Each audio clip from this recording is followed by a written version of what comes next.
Amén, hermanos. Sean todos muy bienvenidos a la casa de Dios. Ha llegado el momento. Durante la semana, muchos de nosotros trabajamos, hicimos nuestras cosas y quizás no hubo un tiempo definido para poder entregarle una adoración al Señor como Él se la merece. Muchas veces nos preocupamos en nuestros quehaceres, ¿cierto? Y nos olvidamos de meditar en la palabra del Señor, cantar una alabanza, ¿cierto? Con el sentido que se requiere. Pero hemos apartado este tiempo para poder congregarnos y poder, ¿cierto? Dedicarle un tiempo en servicio al Señor. Así que los invito a que en este tiempo que podamos estar en la casa del Señor, lo podamos hacer con intención, meditando, ¿cierto?, lo que cantamos y poniendo énfasis y atención en la palabra que nos va a entregar el Señor hoy en día. Así que les pido que se pongan en pie y vamos a elevar una oración al Señor para que Dios, ¿cierto?, nos sea bendiciendo en este culto y también sea guardando a los hermanos que vienen de camino. Amén. Inclinamos nuestro rostro. Señor, amantísimo Padre, te damos las gracias, Señor, por darnos esta oportunidad, Señor, tan hermosa de poder asistir a tu casa, Señor, y poder entonar cántico a tu nombre y también, Señor, recibir una porción de tu palabra. Te damos las gracias, Señor, porque dentro de todo, Señor, hemos podido, Señor, apartar este tiempo, Señor, poniéndote a ti como principal, Señor, recurso a donde ir, Señor, en donde nosotros podemos descansar también. Te pido por los hermanos que vienen de camino, ustedes, Señor, resguárdelos y permite, Señor, que puedan llegar a tu casa de oración sin ninguna novedad. Te pido, Señor, que en este tiempo, Señor, nuestra mente, nuestro corazón siempre esté enfocada a ti y no permitas que nada, Señor, nos pueda distraer. En el nombre de Jesús, amén. Vamos a comenzar este culto también leyendo una porción de la palabra del Señor. Esta se encontrará en el Salmos 34 y les voy a pedir que todos, a una voz, podamos leer este hermoso salmo. Así que lo vamos a leer en el nombre del Señor. Y dice: bendeciré a Jehová en todo tiempo, su alabanza estará continuo en mi boca. En Jehová se gloriará mi alma, lo oirán los mansos y se alegrarán. Engrandecer a Jehová conmigo y exaltemos a una su nombre. Amén.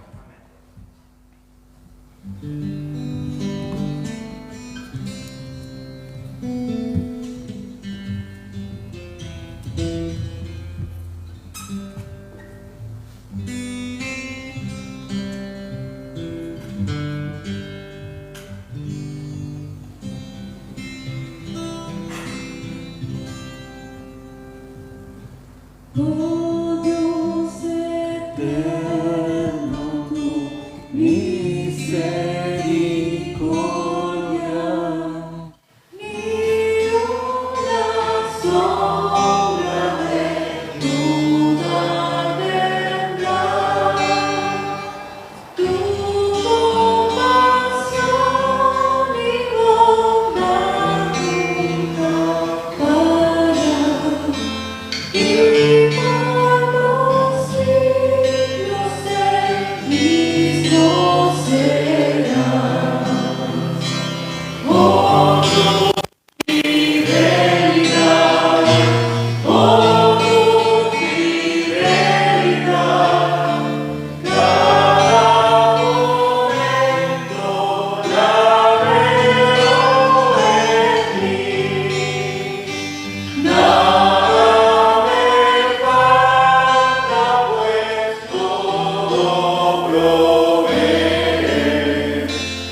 Y por los siglos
Pronto estaremos dando la oportunidad a cada hermano para que pueda, ¿cierto?, expresar su gratitud, expresar su petición al Señor. Y quiero ponerlo en la siguiente situación. Si hoy Dios a usted le dijera: hijo, dentro de todas tus peticiones, dentro de todas tus necesidades, dime una que yo te la cumpliré. Le doy un tiempo para que pueda reflexionar dentro de todas sus peticiones, todas sus necesidades, todas sus preocupaciones, sus temores, pueda elegir una, solamente una petición a la cual el Señor le cumplirá. En base a ese pensamiento, a esa reflexión que usted hace ahora, está orientado el pequeño devocional que quiero compartir con ustedes, el cual se encuentra en Mateo, capítulo 6, versículo del 19 al 21. Si tiene su Biblia, agradeceré que pueda buscar este pasaje, esta palabra del Señor, y la podamos leer usted en su mente, y yo la voy a leer en voz alta. Mateo capítulo 6, versículo 19 al 21.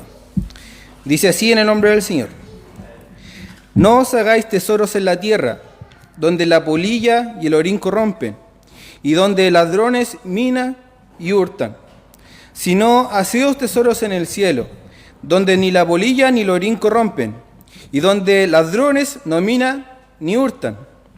Porque donde esté vuestro tesoro, allí también estará vuestro corazón.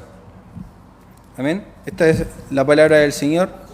Yo creo que no tiene más análisis, pero igual vamos a decir algunas palabras. En el afán de nuestras vidas, ¿cierto?, está nuestro trabajo, está nuestra familia, y con ello todas las preocupaciones, ¿cierto?, que hay detrás de ello. Algunos no les alcanza a veces el dinero para sus lujos, para lo que ellos quieren. A veces está en nuestro corazón poder renovar nuestro auto. A veces está en nuestro corazón poder tener una casa más bonita, ¿cierto? Y a veces estas cosas, cuando no las podemos cumplir, ¿cierto?, a veces trae frustración a nuestra vida.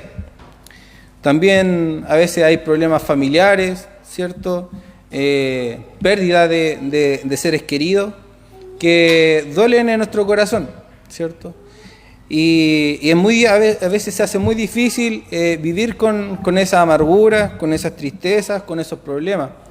Otras veces hay enfermedades que nos abaten, ¿cierto?, que quizás no nos dejan vivir una vida normal como una persona sana, y eso también trae tristeza a nuestra vida.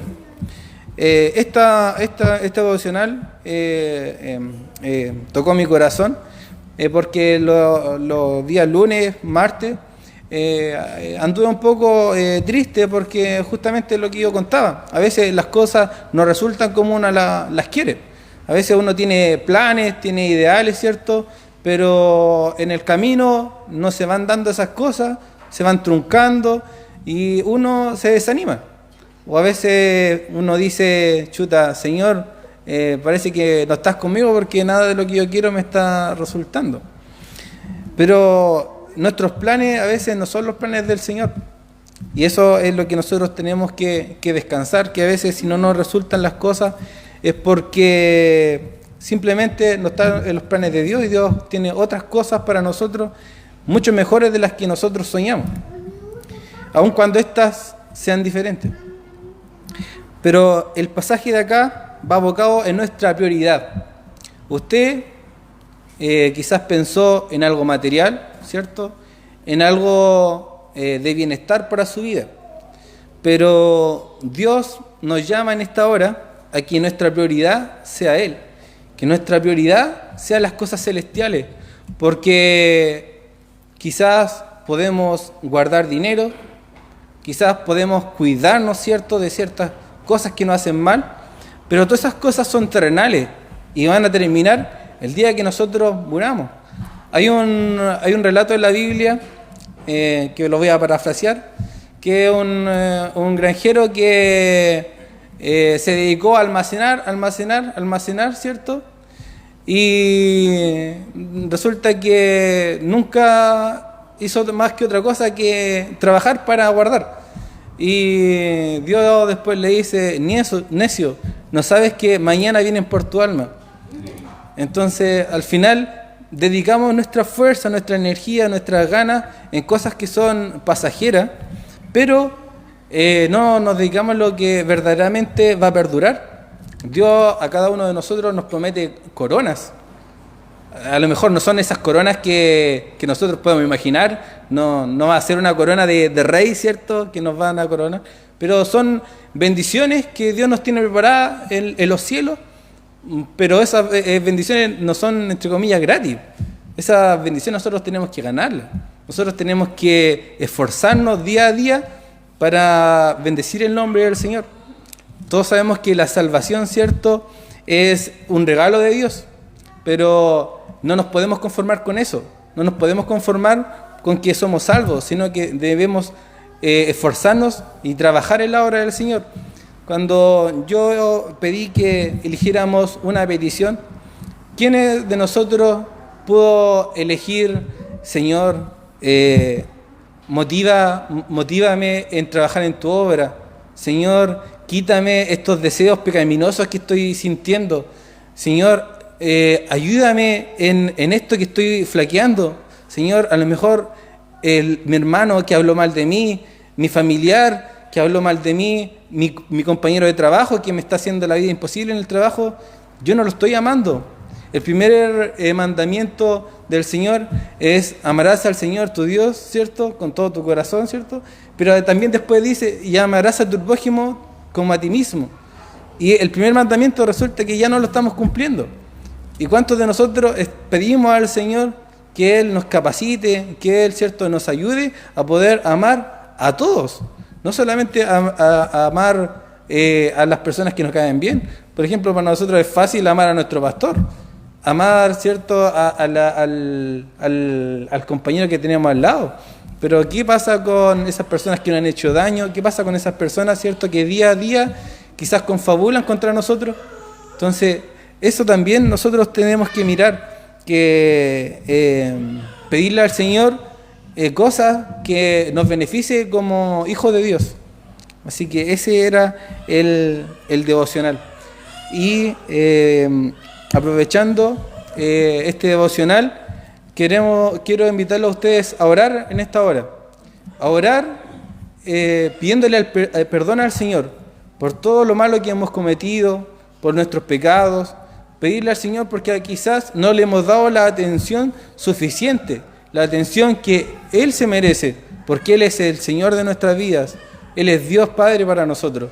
Entonces, este tiempo voy a dejarlo para que cada uno pueda pedirle perdón al Señor por todo lo malo que hemos hecho, ¿ya? Y a la vez pedirle al Señor que Él nos capacite, que Él renueve nuestras mentes, nos dé ánimo para servir en la obra del Señor.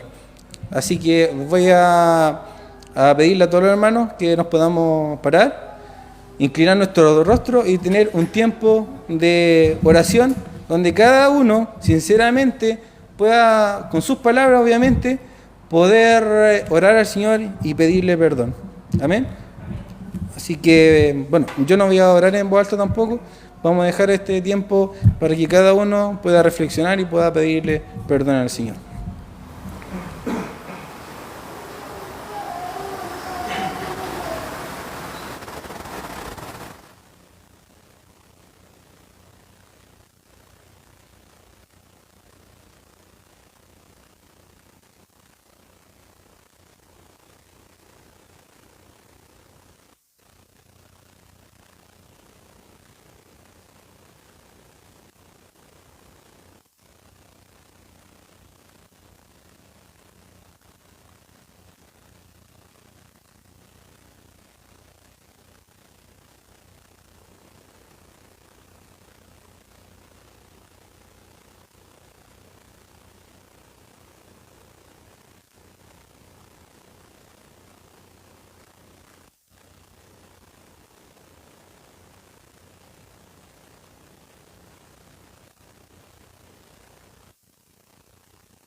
Quizás si a usted le faltó un poco de tiempo, esta puede continuar también en su hogar y reflexionar sobre esta palabra.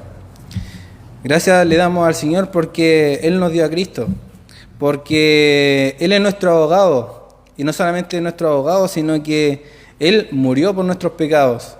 Así que vamos a cantar entonando esta alabanza que dice solo Cristo.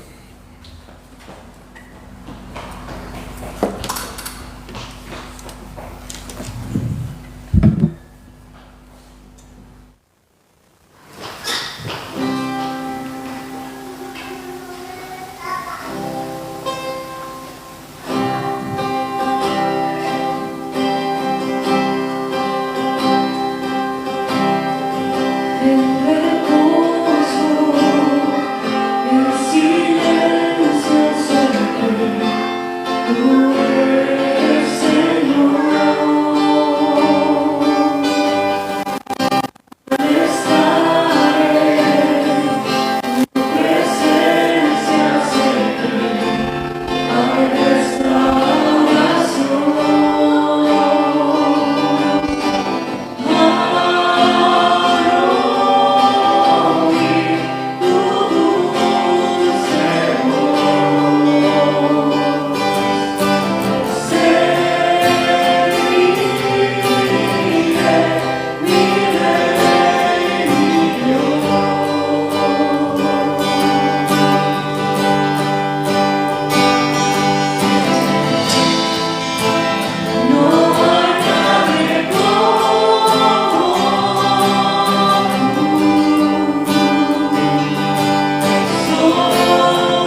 razón de mi cantar. Yo creo en ti, Jesús, pertenezco solo a ti. Eres razón de mi vivir y razón de mi cantar. Con todo mi ser.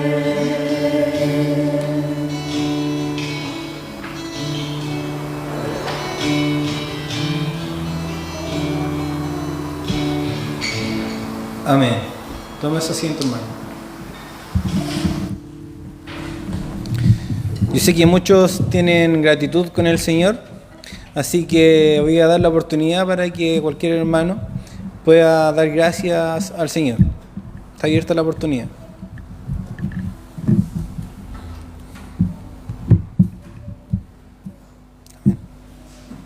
Bueno, hermano, en primer lugar, les saludo a todos y doy gracias al Señor por darme la oportunidad de estar acá. Doy gracias al Señor por la vida, por la salud, porque cuida de mí, de mi familia, de mi hijo, porque cuida de cada uno de nosotros. Doy gracias al Señor por los hermanos que están acá también y los que no han podido llegar. Doy gracias al Señor por la misma oportunidad, por lo que su corazón también era alegre de estar acá. Por todo ello, doy gracias al Señor y bueno, y también estoy feliz de ver a mi hijo adelante, que es una gran bendición para nuestra iglesia. Que el Señor lo bendiga. Amén. Hermana Nonita. Quiero dar gracias al Señor por estar aquí, por llegar gracias por mi familia, por mis amigos que están aquí en la iglesia. Quiero dar gracias por la recuperación que he tenido, que ha sido bien favorable. Estoy sin analgésicos, así que estoy sin ningún medicamento, sin dolor, gracias a Dios, y me han dicho que va cicatrizando súper bien la herida, así que quiero dar gracias por eso. Amén. Nosotros también damos gracias al Señor por esa recuperación. ¿Algún hermano más que quiera dar? Amén. Gracias, Señor, por todo lo que se tomó durante la semana y por las personas que van a ver, Señor, nos cuidando. Y quería dar gracias en especial porque antes de ayer tenía que pagar una cosa con una transferencia y al principio me dijo que no se pudo y después en un momento me dijo que se habían transferido varios millones que no tengo en la cuenta. Y me estaba preocupando y no me dejaba hacer nada, no me contestaba en el banco ni nada, pero no sé qué habrá pasado ahí, pero no, gracias al Señor no pasó nada. Así que me tuvo un punto de depresión bastante grande y no sabes qué hacer. Gracias Señor por eso. Amén. ¿Algún hermano más que quiera dar gracias al Señor?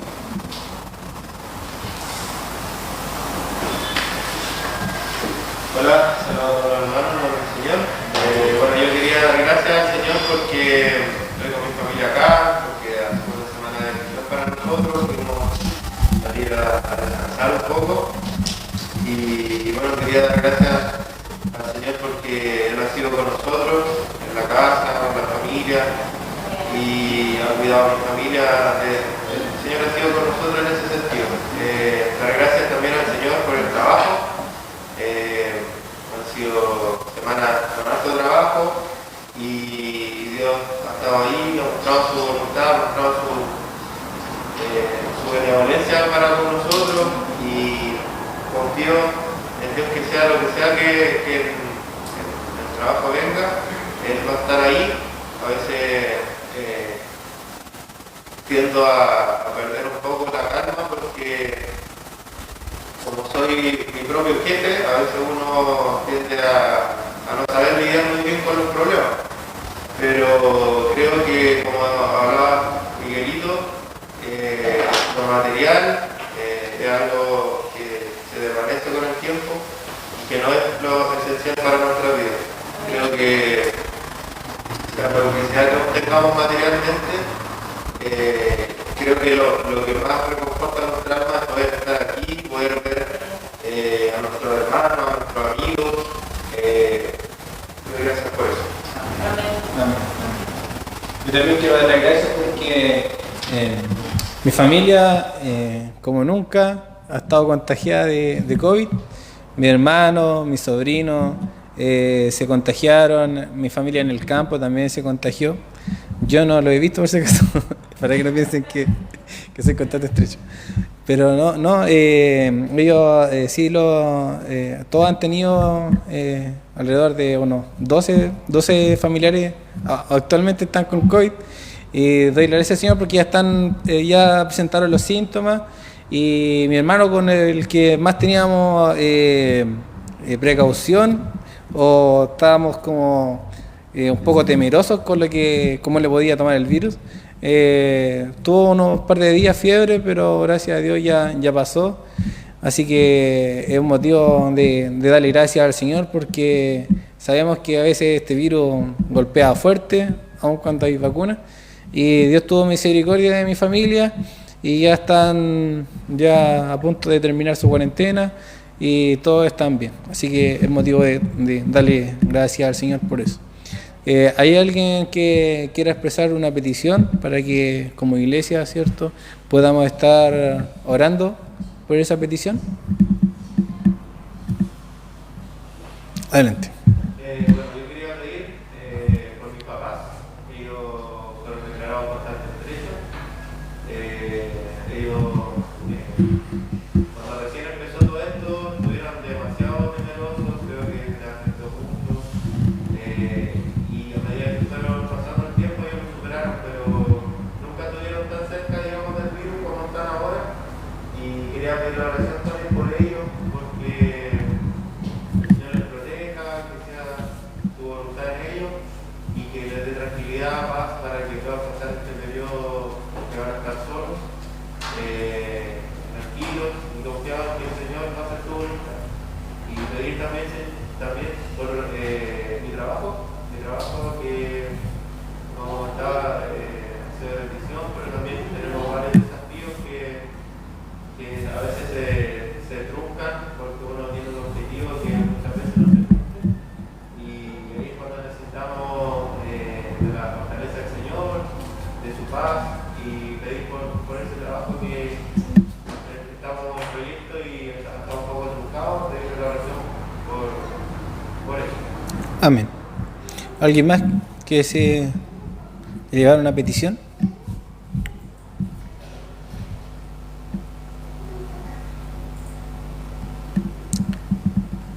Bueno, seguir orando también por Nonita, ¿cierto?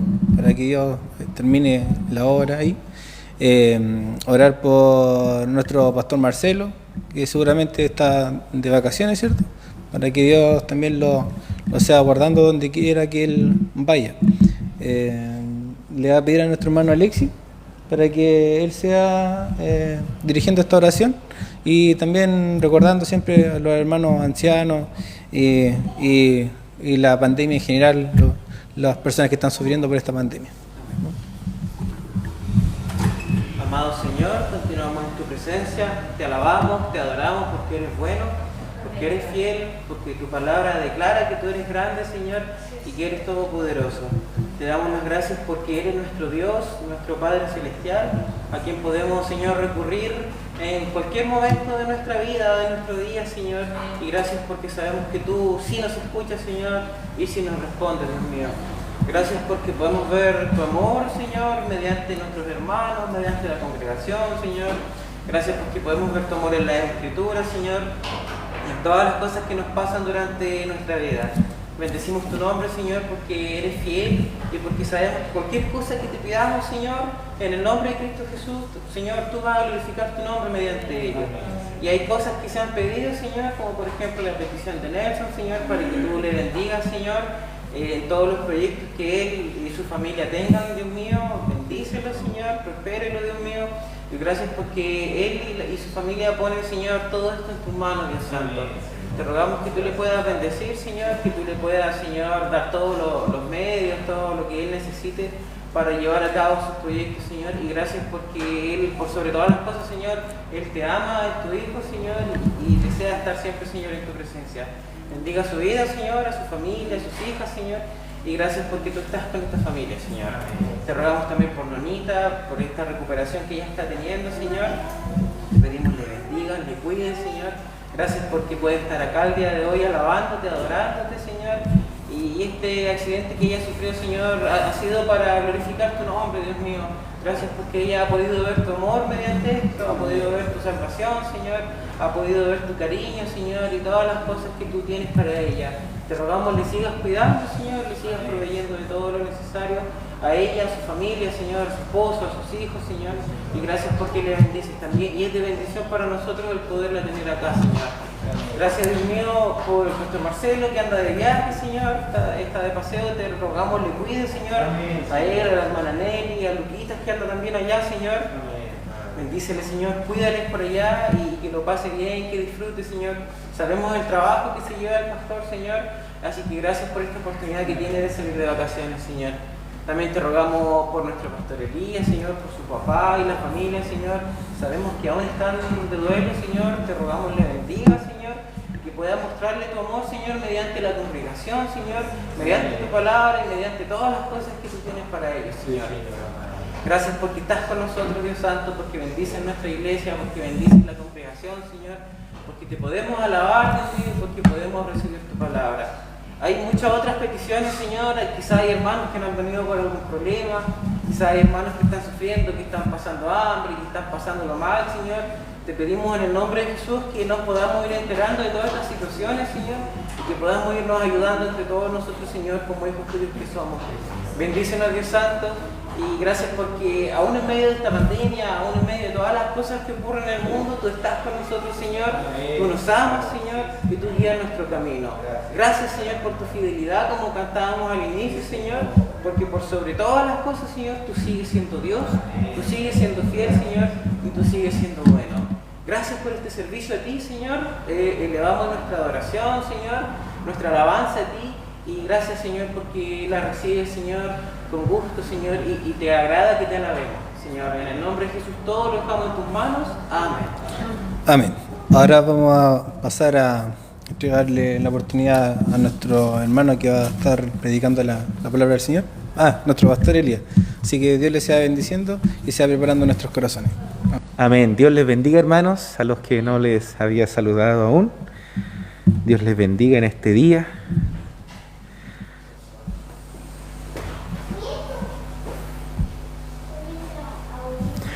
Vamos a estar estudiando, vamos a continuar con este estudio que estamos realizando al Evangelio de Marcos.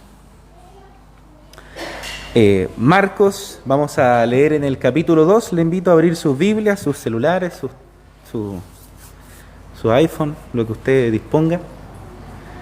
En el capítulo 2 del Evangelio de Marcos, capítulo 2, permiso, me voy a sacar la mascarilla, ya que están bien alejados para ella, así que no hay problema. Marcos capítulo 2, versículo del 18 al 22 en la porción de la Escritura que hoy vamos a estar leyendo. Marcos 2, del 18 al 22. La palabra del Señor dice así: y los discípulos de Juan y los de los fariseos ayunaban.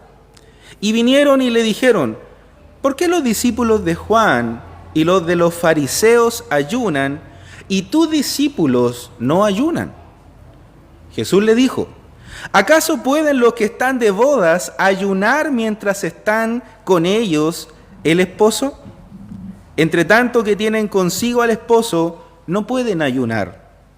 Pero vendrán días cuando el esposo les será quitado, y entonces en aquellos días ayunarán.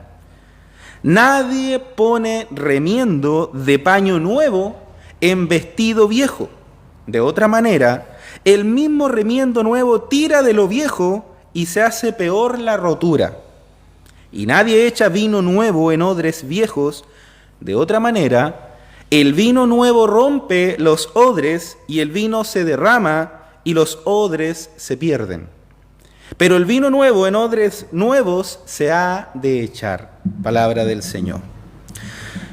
Nuevamente nos encontramos en la Escritura, en este libro de Marcos, con este grupo de detractores para el ministerio del Señor Jesús, los fariseos. En este grupo se encontraban los líderes religiosos de Israel. Eran los más conservadores en términos teológicos y también en términos morales. Eran los que se veían como referentes para el pueblo. Eran los que cumplían,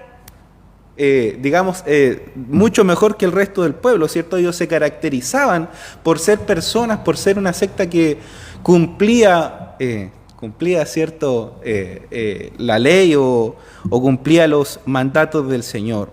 Los escribas y los fariseos eran los que parecían estar más apegados a las Escrituras. Eran los ejemplos espirituales para el pueblo. Sin embargo, a pesar de ser estos ejemplos o ser los que parecían estar más cerca de la Escritura, fueron los que más se opusieron al Señor Jesús. Fueron los que más estuvieron contra el ministerio del Señor Jesús. Y Marcos menciona una secuencia de 5 de los conflictos que estos grupos provocaron. Luego, ¿cierto?, del bautismo del Señor, los primeros momentos del ministerio del Señor, Marcos habla acerca de estos 5 conflictos de manera consecutiva. Menciona más, pero esto los menciona desde el capítulo 2, versículo 1, hasta el capítulo 3, versículo 6. En esa porción del libro de Marcos menciona 5 conflictos con estos grupos que contrariaban, ¿cierto?, el ministerio del Señor. El primer conflicto lo vemos en el capítulo 2, versículo del 1 al 12, cuando cuestionaron la autoridad del Señor Jesús para perdonar pecados. No sé si usted recuerda, ¿cierto?, lo estudiamos con el pastor Marcelo en el relato de la sanación del paralítico, que ahí van los fariseos a cuestionar al Señor por qué le había perdonado los pecados. El segundo conflicto con estos grupos lo estudiamos con el hermano Alexis el domingo pasado. Y el cuestionamiento de este grupo de los fariseos fue que Jesús se sentara a comer con los publicanos y los pecadores, luego de haber llamado a Mateo. Eso está, ¿cierto?, en el capítulo 2, del versículo 3 al 17. Este es el segundo conflicto.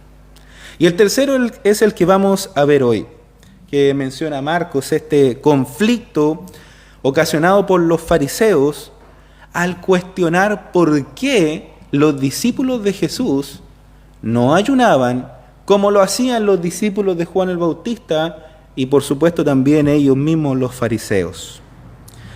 Los otros 2 conflictos que menciona Marcos de manera consecutiva está en el capítulo 2 del 23 hasta el capítulo 3, versículos del 1 al 6, que es el cuarto y el quinto conflicto. El cuarto es el cuestionamiento de los fariseos hacia Jesús en cuanto al día de reposo.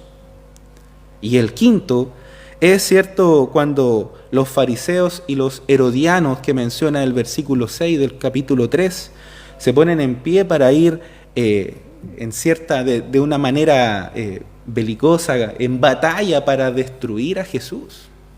Lo dice el versículo 6 del capítulo 3. El hecho de que el Señor Jesús, como mencionó mi hermano Alexia el domingo pasado, se sentara a la mesa de la casa de Leví o Mateo, ¿cierto?, como bien decía el hermano el domingo pasado, en compañía de muchos publicanos y pecadores, desagradó profundamente a los fariseos. Los fariseos se escandalizaron. ¿Cómo era posible que el maestro, que Jesús, ¿cierto?, siendo maestro, tenía muchos seguidores, muchos discípulos ya, estuviera a la mesa con estos pecadores que para ellos no tenían perdón? ¿Cómo era posible? Según su punto de vista, el Señor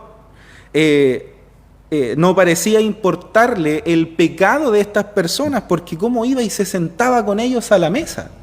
Ellos pensaban el Señor o Jesús no está considerando el pecado de estos hombres, pero eso era falso, porque el Señor Jesús explicó que Él veía el pecado de todos ellos. Por eso, como relataba, ¿cierto?, el hermano el domingo pasado, él dijo que los enfermos necesitaban un médico, ¿cierto?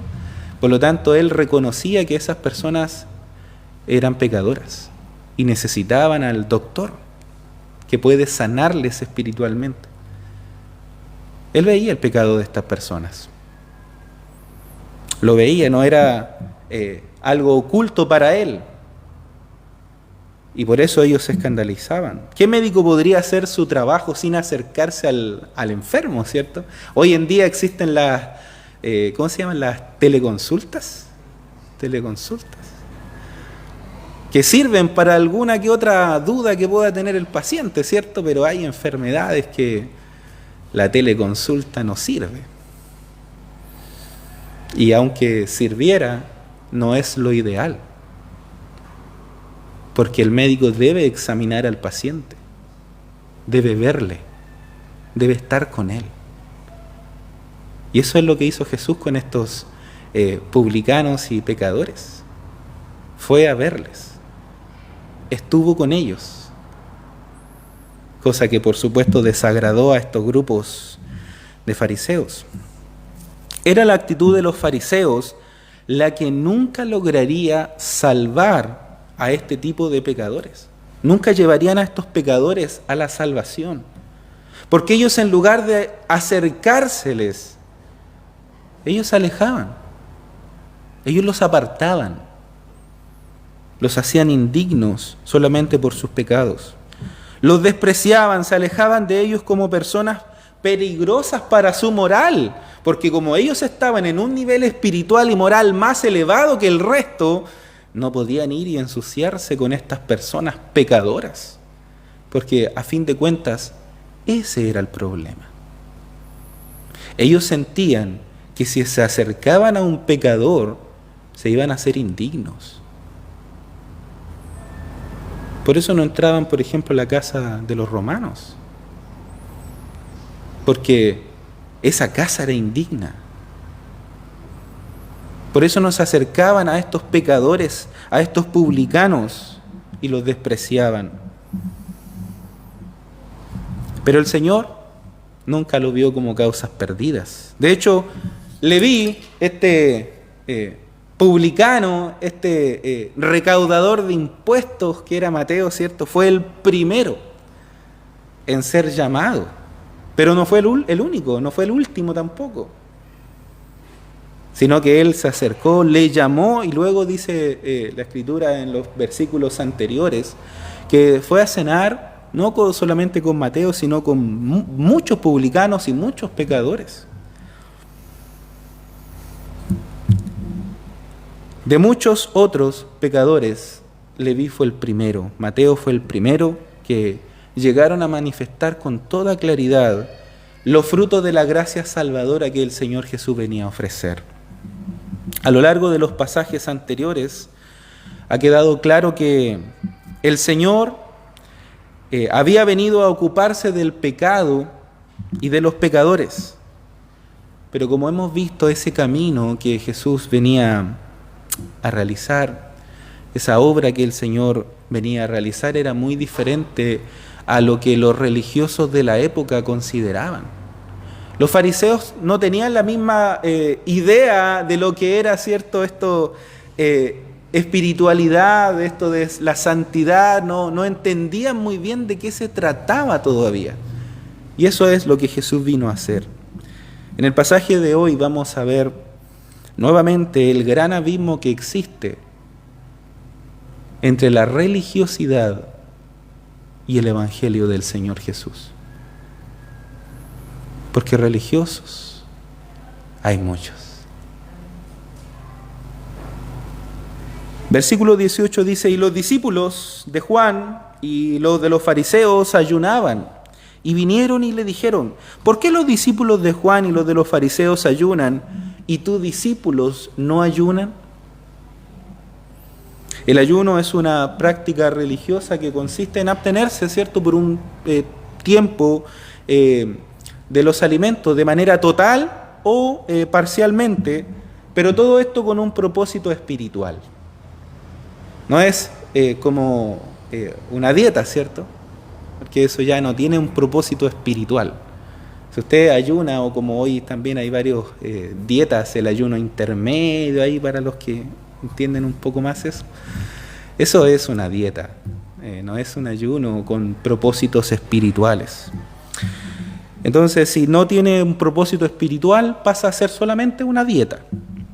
En cuanto a la ley de Moisés, lo único que se le exigía a los judíos en el Antiguo Testamento era que ayunaran una vez al año, en el día de la expiación.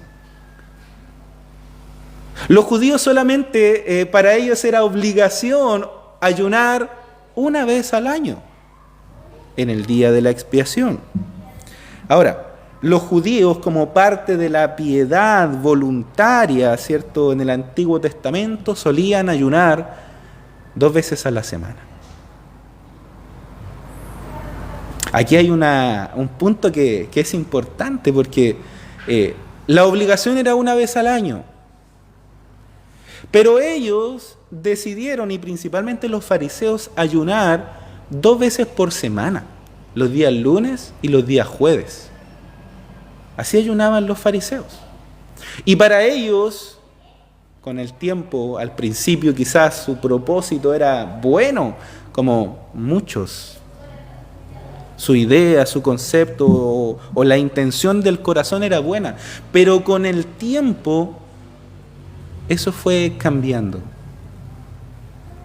Ya no tenía el mismo sentido con los años. El ayuno era principalmente para buscar dirección, la ayuda de Dios, orando fervientemente, porque el ayuno está, digamos, gran parte del tiempo del ayuno está ligado a la oración. Por lo tanto, ese tiempo se usa para buscar la dirección del Señor, para pedir ayuda de Dios.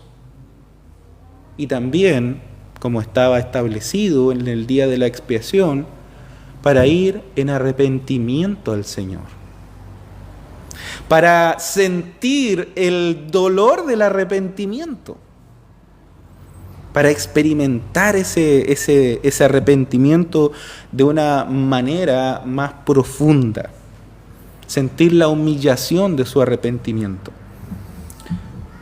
Los fariseos, ¿cierto?, empezaban a ayunar 2 veces a la semana, porque no sé si usted recuerda la parábola del fariseo y el publicano, cuando el fariseo está orando y empieza a describir su vida. Él no pide perdón, ¿cierto? Él empieza a describir y a decirle al Señor: bueno, yo hago todo esto, y entre esas cosas él dice: yo ayuno 2 veces a la semana.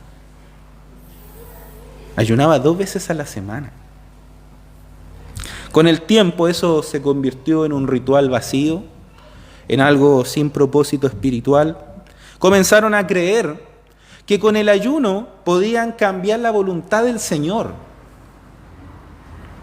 Y eso también sucede hoy en día. Muchos creen que ayunando van a mover la mano de Dios, van a cambiar la voluntad de Dios. Piensan que a lo mejor ayunando le van a estar expresando al Señor: Señor, mira, estoy sufriendo. Cumple lo que te pido, estoy sufriendo, estoy aquí sufriendo para que me escuches. Eso, por supuesto, se aleja totalmente del propósito del ayuno. También fue visto como una forma de ablandarle el corazón al Señor. Señor, escucha mi oración, mira, estoy aquí, como esperando que Dios sienta pena o lástima de nosotros. También algunas personas ven el ayuno de esta manera. Y otros, como los fariseos, comenzaron a usar el ayuno para poder mostrarse ante el resto como personas más santas o más espirituales. Y eso también ocurre hoy día. Estos fariseos demacraban sus rostros para que el resto se diera cuenta que estaban ayunando. Y por supuesto que tenían gran devoción al Señor a través del ayuno. Los fariseos ayunaban los lunes y los jueves y lo hacían de tal manera que todo el mundo se diera cuenta que estaban ayunando. Es por eso que el Señor Jesús los acusa en Mateo 6:16, cuando dice: cuando ayunéis, no seáis austeros, como los hipócritas, porque ellos demudan sus rostros para mostrar a los hombres que ayunan. Se estaba refiriendo a estos fariseos. Ahora, si el orden de los acontecimientos en la vida de Jesús está en orden en este relato de Marcos, esta discusión tuvo lugar inmediatamente después del llamamiento de Mateo. Por lo tanto, podemos imaginarnos que tenemos, ¿cierto?, a los discípulos de Juan y los fariseos ayunando mientras que Jesús se daba un banquete con pecadores y publicanos.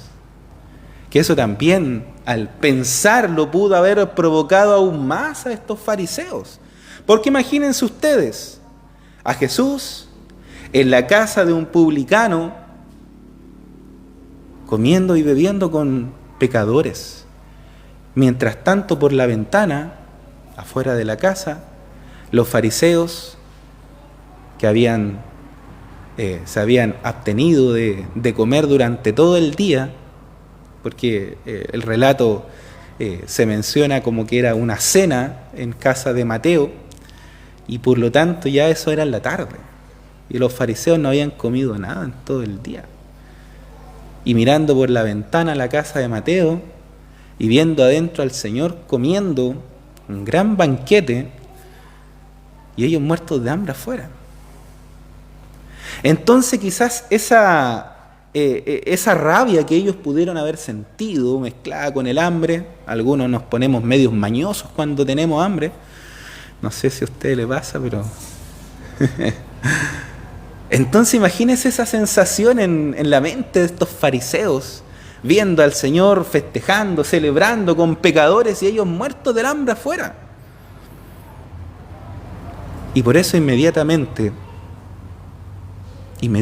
planean cómo confrontar al Señor con este asunto. Y bueno, nosotros estamos ayunando acá y el Señor ahí y Jesús comiendo un banquete con pecadores. En vez de que el maestro, que es quizás en un nivel espiritual más elevado que el resto, que enseña a las multitudes, que las multitudes lo siguen, que hace milagros más encima, en lugar de estar comiendo ahí con estos pecadores, debería estarles enseñando acerca de algo tan santo como es el ayuno, ¿cierto? Yo creo que por ahí va el pensamiento de estos fariseos. Si nosotros estamos aquí ayunando, ¿por qué Él no les enseña a estos pecadores acerca del ayuno? Pero en lugar de eso está comiendo con ellos. En lugar de enseñarles a vivir religiosamente a través del ayuno. Lo que Jesús les estaba diciendo es que sus discípulos no podían ayunar en ese momento, porque estaban con Jesús. Porque Él estaba con ellos y por eso ellos no podían ayunar. Estar con Jesús es como estar en una celebración de matrimonio, como en una boda. ¿Qué ve usted en una boda? ¿Ve alegría? ¿Ve gozo? En una boda donde no están obligando a los novios, ¿cierto? Porque ya en ese caso ahí ya cambia un poco el panorama. Pero en una boda donde los novios se aman y quieren estar juntos, va a haber alegría, va a haber gozo. Va a haber un ambiente de felicidad. Y los discípulos de Jesús estaban como en una boda, porque estaban con el novio. Estaban con Jesús. Y estaban en una boda, pero no de invitados. Ellos eran la novia de Cristo. Por lo tanto, había aún mayor gozo en ellos. Las bodas son un momento de alegría, de celebración. En cambio, el ayuno en el Antiguo Testamento se asociaba generalmente con el luto, con la tristeza, con la amargura.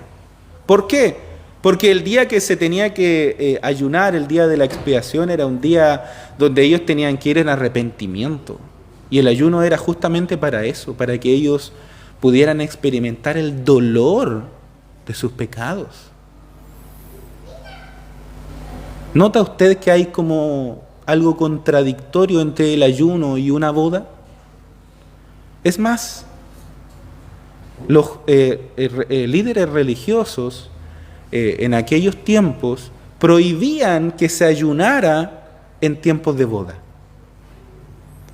Porque la boda era un momento de alegría y no iban a dejar que las personas que ayunaran estuvieran ahí, ¿cierto?, amargados o tristes o sufriendo.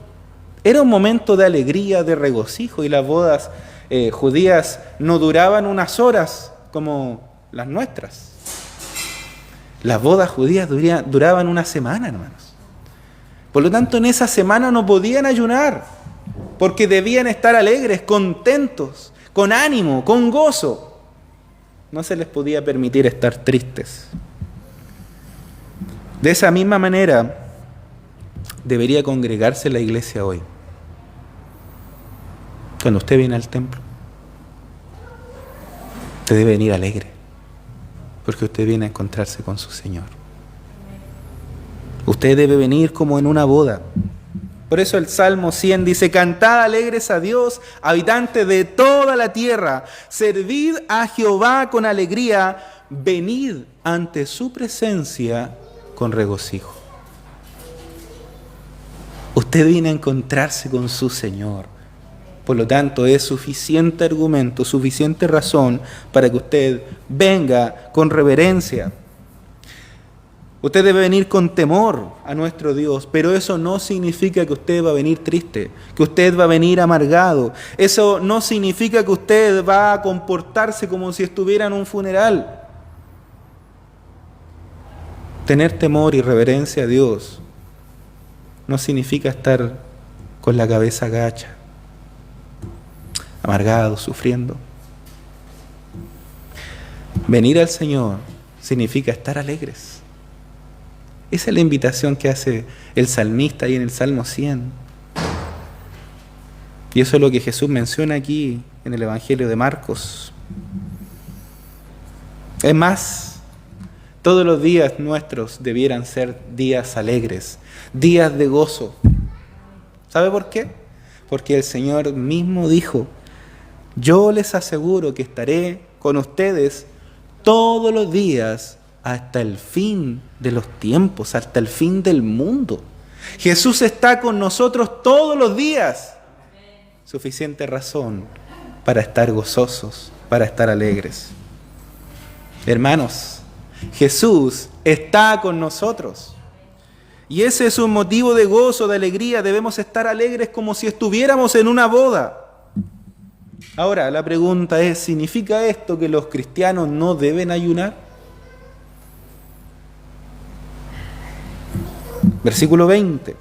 Jesús continúa diciendo: pero vendrán días cuando el esposo les será quitado y entonces ellos ayunarán. La ilustración que Jesús está utilizando tiene un quiebre extraño. Porque lo que usualmente pasa es que cuando la boda se termina, los invitados se van, ¿cierto? Eso es lo que pasa generalmente. Los novios son como lo último en irse del centro de eventos o de la casa, donde estén, ¿cierto? Los primeros que se van son los invitados y quedan los novios, los anfitriones. Pero hay un quiebre aquí en lo que Jesús está diciendo. Porque Jesús dice que no serán los invitados los que se vayan. Dice que el novio les será quitado El novio, no los invitados. En medio de la fiesta el novio será quitado de una manera violenta, porque la palabra que se utiliza aquí significa arrebatado violentamente. El novio le será arrebatado bruscamente durante la boda. Jesús hace alusión por primera vez en el Evangelio de Marcos a su muerte. El novio le será arrebatado. Jesús está mencionando esa muerte que traerá reconciliación con Dios. Jesús iba a morir para justificar a los escogidos. Y así fue. Él murió por nosotros. Y aunque resucitó al tercer día y prometió estar con nosotros todos los días hasta el fin del mundo, esa separación física iba a traer como consecuencia una nueva etapa en nuestra relación con Cristo. Él está con nosotros hasta el fin de los tiempos. Pero hubo un cambio luego de su resurrección, de su ascensión. Ese nuevo cambio, ese cambio en el que la presencia física del Señor corporalmente no iba a estar con los discípulos, provocó un cambio y en ese cambio iba a ser necesario el ayuno. En ese cambio iba a ser necesario el ayuno en algunas oportunidades. Y hasta que Cristo vuelva y suceda, ¿cierto?, las bodas del Cordero con la iglesia, todo como sabemos y hemos leído el relato escritural, vamos a tener que en algunas ocasiones acudir al ayuno. ¿Para qué? Bueno,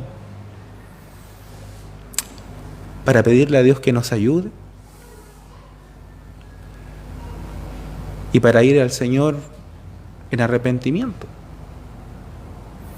para buscar el rostro de Dios. En esas ocasiones será necesario el ayuno. Pero hay una gran diferencia entre el ayuno religioso y el ayuno del cristiano. El cristiano ayuna no como una práctica legalista. El cristiano no ayuna porque tiene que ayunar. El cristiano ayuna porque siente en el corazón que debe hacerlo. Y porque hacerlo para él es grato y le bendice espiritualmente. El ayuno que practicaban los fariseos era ley para ellos. Tenían que ayunar 2 veces a la semana. Por eso perdieron eso bueno que traía el ayuno, porque ya ellos al final lo hacían por obligación. El Señor nos invita a que sea lo que sea que hagamos por la obra de Cristo, lo hagamos de corazón, no porque hay que hacerlo. Porque cuando hacemos las cosas porque hay que hacerlas, eso no traerá ningún tipo de bendición espiritual a nuestras vidas. Nada. En ese sentido es mejor no hacerlo. Pero cuando realmente eso que hacemos es el reflejo de nuestro corazón, de nuestra relación con el Señor, traerá bendición a nuestras vidas, y no solo a nosotros, sino también a aquellos que nos rodean. De eso se trata. En Mateo 6, del versículo 16 al 18 dice: cuando ayunéis, no seáis austeros como los hipócritas, porque ellos demudan sus rostros para mostrar a los hombres que ayunan. De cierto digo que ya tienen su recompensa. Pero tú, cuando ayunes, unge tu cabeza y lava tu rostro para no mostrar a los hombres que ayunas, sino a tu Padre que está en secreto, y tu Padre que ve en lo secreto te recompensará en público. Esas son las instrucciones del Señor para el ayuno. El cristiano, querido hermano, se abstiene algunas veces de alimentos, deja a un lado momentáneamente el cuidado de su cuerpo, de las necesidades de su cuerpo, para dedicarse completamente a buscar el rostro de Dios en oración. Para eso es el ayuno. No para mostrar cierta superioridad frente al resto, no para mostrarle al resto que somos mejores. Espiritualmente yo soy mejor que ustedes porque yo hago ayuno una vez a la semana. No, nos volvemos fariseos. Nos volvemos hipócritas. No es el propósito. Jesús no se opone en ningún caso al ayuno en sí. Jesús se opone a la práctica del ayuno basada en alguna regla o imposición moral legalista. A eso se opone el Señor Jesús aquí en este pasaje. El ayuno debe ser el reflejo y la realidad de nuestro corazón. El ayuno fariseo trata con lo externo, pero el ayuno que plantea el Señor trata con lo interno, con el corazón. Los fariseos actuaban de acuerdo a sus reglas y tradiciones. Y eso es algo que todos sabemos, ¿cierto? Siempre cuando hablamos de fariseos, hablamos de personas que siguen reglas vacías, que pretenden mostrar una espiritualidad que, bueno, el escritor en el Nuevo Testamento lo menciona mucho mejor, ¿cierto? Son sepulcros blanqueados, que por fuera se ven preciosos, brillantes, relucientes, pero por dentro están llenos de huesos.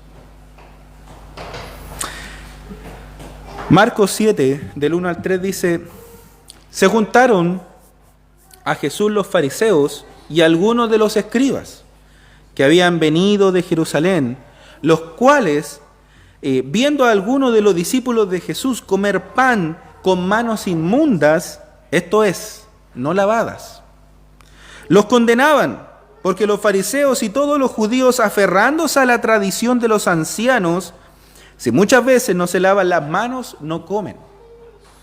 Hasta en eso se fijaban estos fariseos y se lavaban las manos antes de comer, cosa que es algo bueno, ¿cierto? Es bueno lavarse las manos antes de comer. El problema no era que ellos criticaran esta actitud por un tema higiénico.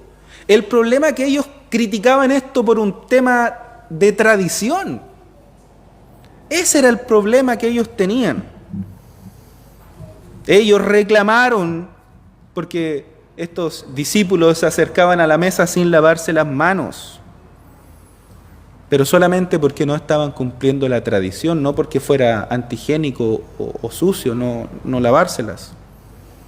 A lo que el Señor les responde en el versículo 6, hipócritas. Hipócritas.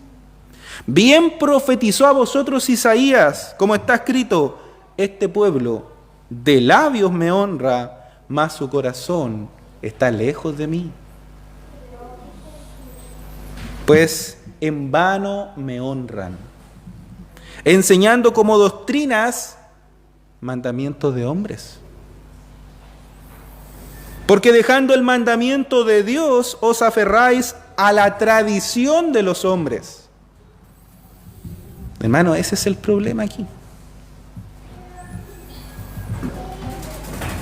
Que estaban poniendo su mirada en las tradiciones, en las reglas, en los mandamientos de los hombres. Y decían que era algo santo. Lo creían y lo enseñaban como si fuera algo de Dios. ¿Le suena familiar? Lamentablemente sucede hoy en muchas iglesias. Se enseñan las tradiciones, las reglas, las normas de los hombres, de la iglesia, como si fueran mandatos del Señor. Pero son solo eso, reglas de hombres, tradiciones, que muchas veces más encima no tienen ningún valor espiritual. El problema, tal como dice Jesús a los fariseos en este pasaje, el problema es el corazón del hombre, no lo de afuera. Jesús añade ahí mismo en esta porción, en el versículo 14, dice: y llamando así a toda la multitud les dijo: oídme todos y entended, nada hay fuera del hombre que entre en él que le pueda contaminar, sino lo que sale de él. Eso es lo que contamina al hombre. Lo que sale de nosotros es lo que nos contamina, no lo que entra.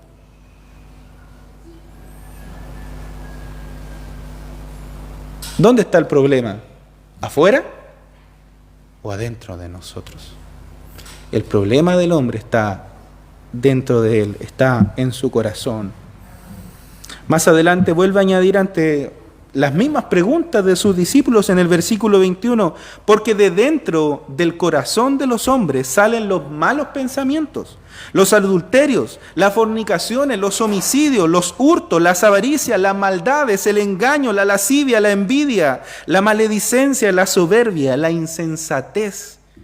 Todas estas maldades de dentro salen y contaminan al hombre.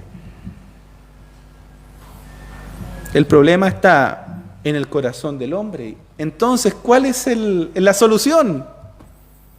¿Cómo solucionamos esto? Que el corazón sea transformado. Y eso es lo que hace el Señor Jesús por medio del Evangelio. Él transforma el corazón. Jesús no viene a mejorar las cosas. Jesús no viene a mejorarlo a usted. No viene a mejorarlo. Jesús no viene a ayudarle a ser mejor, a sacar lo mejor de usted. No, eso no viene a ser Jesús. No es el propósito del Señor. No es suficiente cambiar algunas áreas de su vida. Es necesario que Dios lo cambie totalmente, completamente. Es tan profundo lo que Jesús hace en nosotros que tenemos que volver a nacer. Porque de lo que éramos no hay nada que rescatar. Es necesario que volvamos a nacer. Pero ahora espiritualmente. Así como estamos, así como estás, no puedes entrar al reino de los cielos. Tienes que nacer de nuevo. Y así es como expresa en las últimas dos ilustraciones el Señor Jesús cuando habla y Marcos lo menciona, ¿cierto?, en estos versículos. Versículo 21 del capítulo 2 de Marcos. Nadie pone remiendo de paño nuevo en vestido viejo. De otra manera, el mismo remiendo nuevo tira de lo viejo y se hace peor la rotura.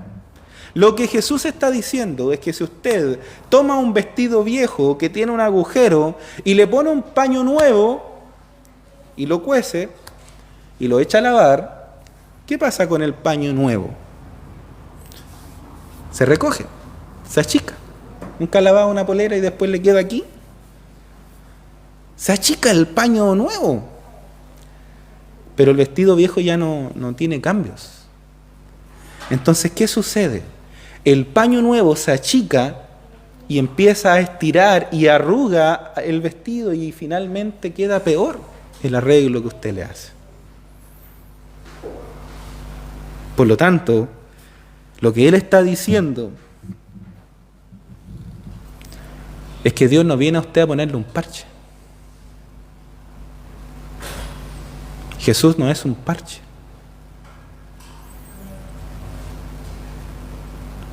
Y usted, si es un vestido viejo, para que Jesús realmente le restaure, le sane, Él va a tener que hacer de usted un vestido nuevo.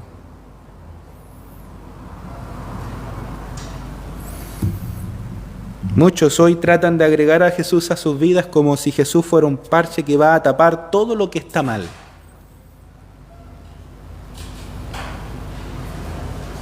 Es que mi vida es buena, pero algún día voy a ir a la iglesia porque sé que Jesús puede agregarle algo más a mi vida.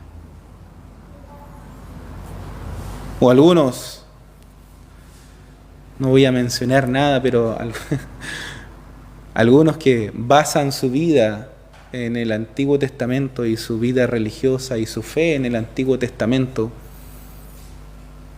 y dicen, pero arreglo todo si le agrego a mi religiosidad, le agrego a Jesús.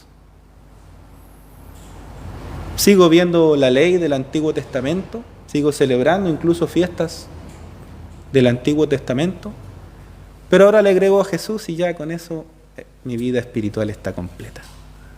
Jesús no viene a completar su vida espiritual. Jesús viene a hacer su vida espiritual por completo. Usted no es que necesite a Jesús para agregarle algo a su vida, para añadirle algo a su vida. No, hermano.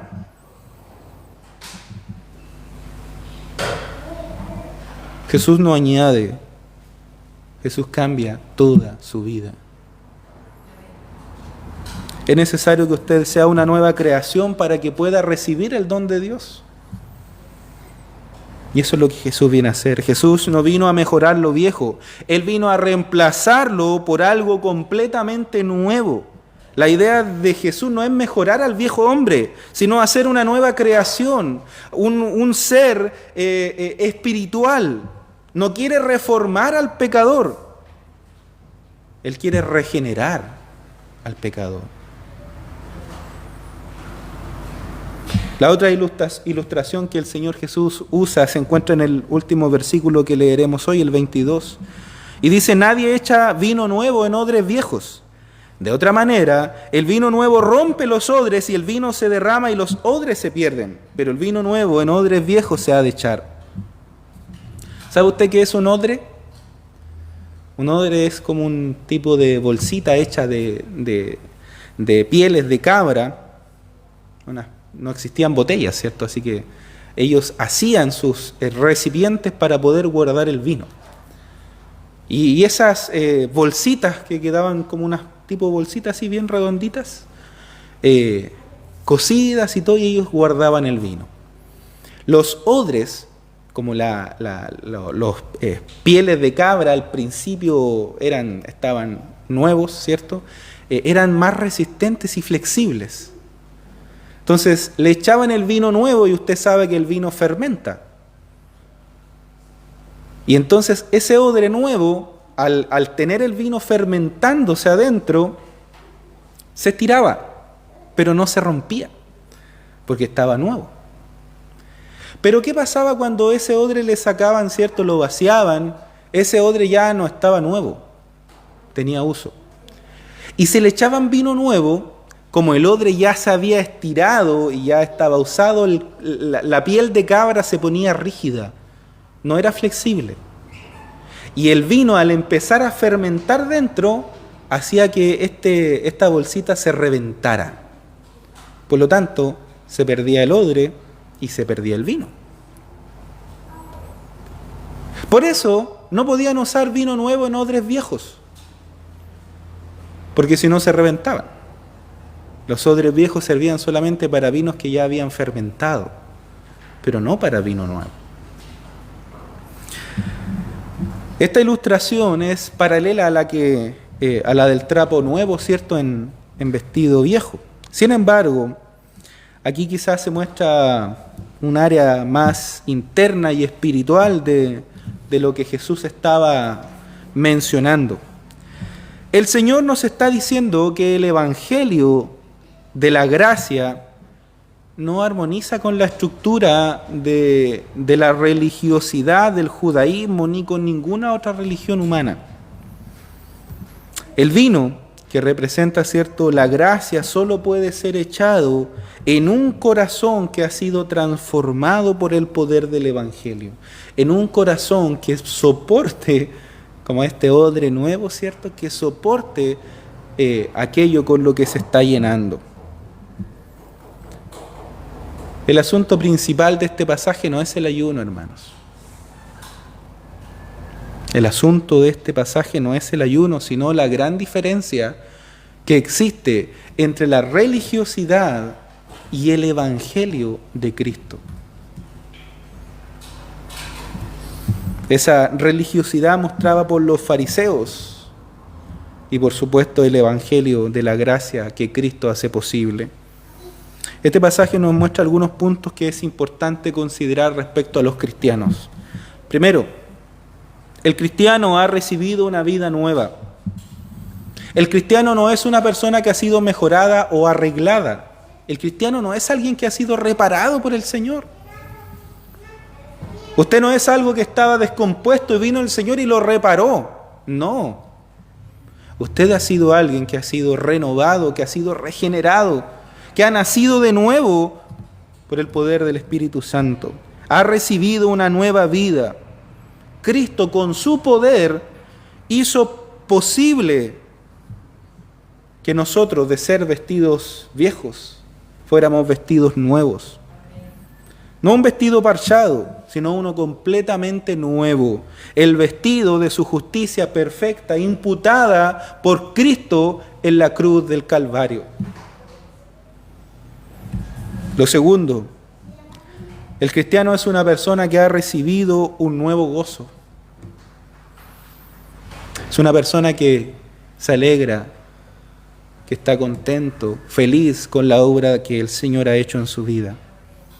Esto lo podemos ver en la ilustración de la boda. Juan 15:11 dice: estas cosas les he hablado para que mi gozo esté en ustedes y su gozo sea completo. Nosotros tenemos el gozo de saber que todos nuestros pecados han sido perdonados. Sienta gozo, sienta alegría porque usted es una persona que ha sido perdonada por el Señor. No solo eso, usted debe sentir gozo porque usted tiene un Padre celestial. No es un huérfano en este mundo.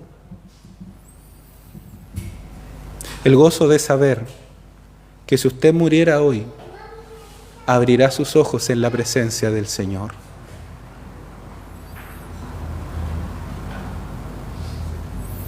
Esto es suficiente para mantenernos gozosos el resto de nuestras vidas. Debe haber alegría en nuestro corazón, porque el Señor ha hecho una obra perfecta en nosotros. Una obra perfecta. Usted debe sentir gozo porque usted tiene una herencia eterna en los cielos. Hermanos, podemos gozarnos como si estuviéramos en una boda. Sé que algunos pronto van a estar, pero eso es otro asunto, ¿cierto? Pero debemos gozarnos como si estuviéramos en una boda, no como invitados, sino como la novia de Cristo. Gócese, hermano. El Señor está con nosotros hasta el fin del mundo. Y el tercer punto es que el cristiano es una persona que nunca va a ser entendido por el mundo. Nunca vamos a ser entendidos por el mundo, hermanos. Si usted pretende convencer a alguien, no lo logrará. Si esa persona no es una persona que conozca al Señor, nunca lo va a convencer. Los fariseos no podían entender por qué los cristianos no se comportaban como ellos lo hacían. El mundo no entenderá cómo usted vive. El mundo nunca entenderá cómo usted vive. Nunca entenderá por qué usted aparta el tiempo para congregarse. Nunca entenderá por qué usted aparta el tiempo para leer la Biblia, para orar. Nunca entenderá por qué usted se aleja de los placeres del mundo. El mundo nunca entenderá eso, hermanos. Convénzase. El mundo no entenderá nunca cómo vivimos. Y lo más terrible es que los religiosos tampoco. Aquellos que pretenden ser espiritualmente superiores tampoco entenderán esa relación personal con el Señor. Yo les invito esta mañana a que analicemos nuestras vidas y que veamos objetivamente si somos religiosos o cristianos. Si realmente tenemos una relación personal gozosa con nuestro Señor, o si solamente estamos cumpliendo porque hay que hacerlo. Si en verdad nos hemos arrepentido de nuestros pecados y hemos creído en Cristo como nuestro Señor y Salvador. Y si todavía no has creído, iglesia, hermanos que nos ven ahí en las plataformas, si aún no has creído, te invito a que puedas disfrutar del gozo de la salvación que Cristo viene a ofrecer. Las puertas están abiertas, de par en par, para que tú te acerques al Señor. Y de esa forma celebra junto con nosotros el gozo de la obra que el Señor ha hecho en nuestras vidas. Le invito a orar, hermanos. Amado Dios, Padre Celestial, en esta hora, Señor, te doy gracias, Padre, porque cada día, Señor, nos sorprendes, me sorprendes con tu palabra, Señor. Gracias, Señor amado, porque tú conoces mi corazón. Tú conoces el corazón de cada uno de los que está presente aquí o está viendo esto.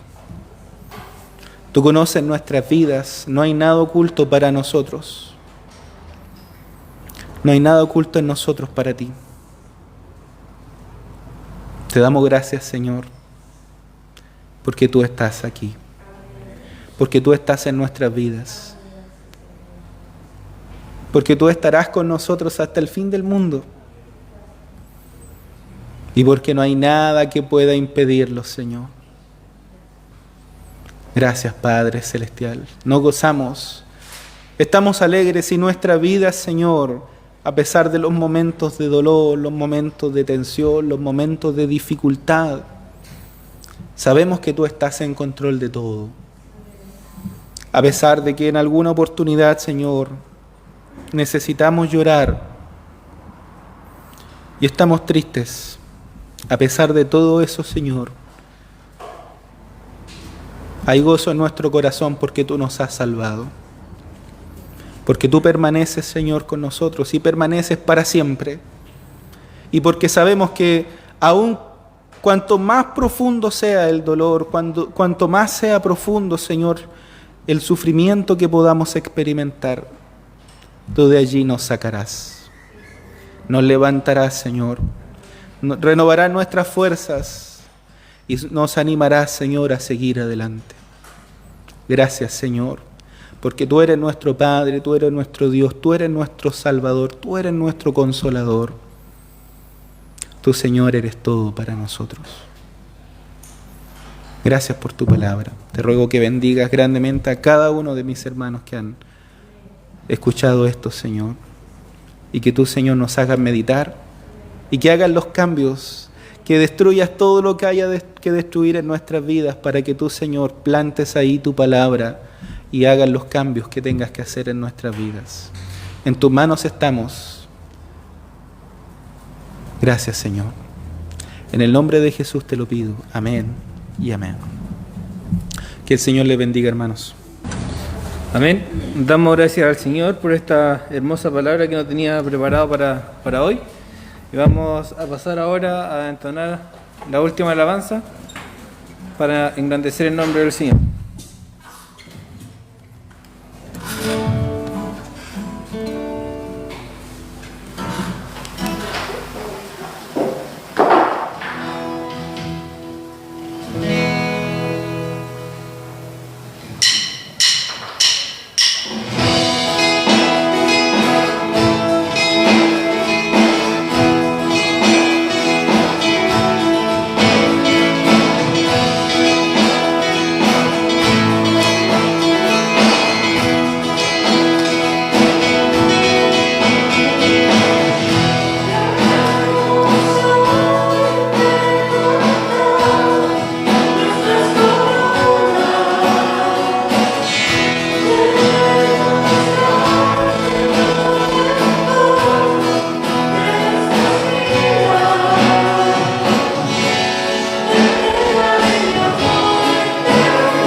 finalizar, le vamos a pedir a nuestro pastor Elías que nos siga dirigiendo en la última oración para que el Señor sea bendiciendo en este día domingo. Podamos también ser bendecidos para esta próxima semana y nos sea resguardando en la vuelta hacia nuestros hogares.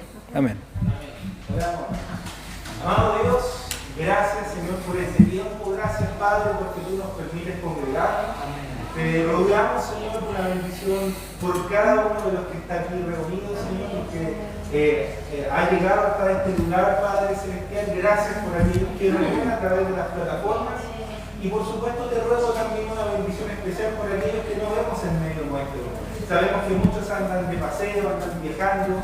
Rogamos que tú les bendigas, que les protejas, Señor, que les traigas sin novedad y que por supuesto también donde tengan un tiempo disfrutando, Señor amado, de este tiempo de descanso, que puedan, Señor, también volver, Señor, revitalizados, Señor amado, descansados y por supuesto con el ánimo, Señor, de seguir sirviendo, Padre.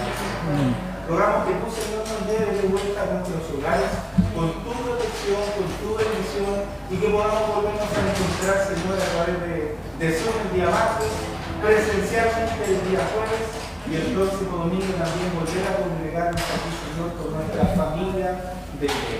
Todo esto, Señor, te lo pido en el nombre precioso de Cristo Jesús. Amén. Amén. Amén.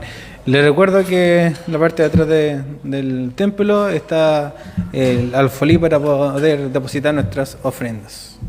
Amén.